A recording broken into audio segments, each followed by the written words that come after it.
So, Jim, this is kind of my standard off-season question. I always like to find out the state of the program, the state of the fan base in following that team, because the expectations, obviously, they change, and they certainly are different from team to team, program to program. And for Pitt, this is a proud program that has an illustrious history. And for anybody following college football over the last 5 to 10 years, but not knowing the history, please look into it, because there was a time and a day not so long ago for guys my age, especially, where Pitt was right there in the elite of college football a couple decades ago.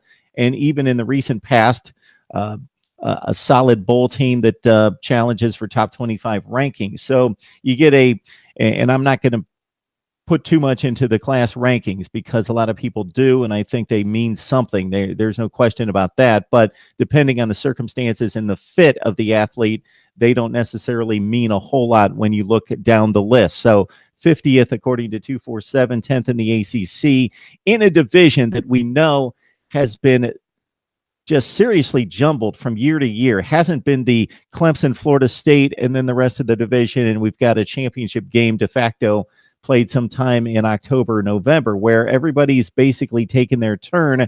Now it appears as though Miami might be the team that has the recruiting base and the resources and the coach to kind of separate itself. Virginia Tech, obviously, a strong program as well. So how do you feel about Pitt football? How do you feel that Panther Nation feels about Pitt football right now?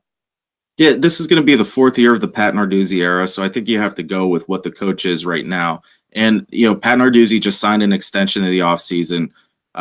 Pitt's had its struggles through the years, and even when they've been successful, it takes a coach a few years to get it going. If you recall, Dave Wanstead, he had Pitt rolling for a little bit, but it took him a while to get it going. So Pat Narduzzi has had the most wins for the first 3 years of a tenure at Pitt since Jackie Sherrill, I believe. So I think he has things going in the right direction. I think this season was kind of, we have a young team. We lost James Conner, Nate Peterman. It was kind of bound to be a struggle at times. So I think that was part of it.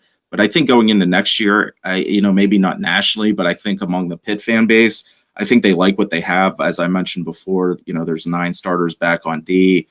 They have this young, exciting quarterback that, we really don't know how good he can be, but as some people think he could be really good. So I think Pitt fans and, just in general, I think it's going in the right direction. As you mentioned, Miami's looking like they're loading up for a big run. Virginia Tech's always there, but I think Pitt can compete in that division still. I think it's still a very winnable division on most years. I'm not ready to anoint Miami to be the new Clemson of the ACC Coastal.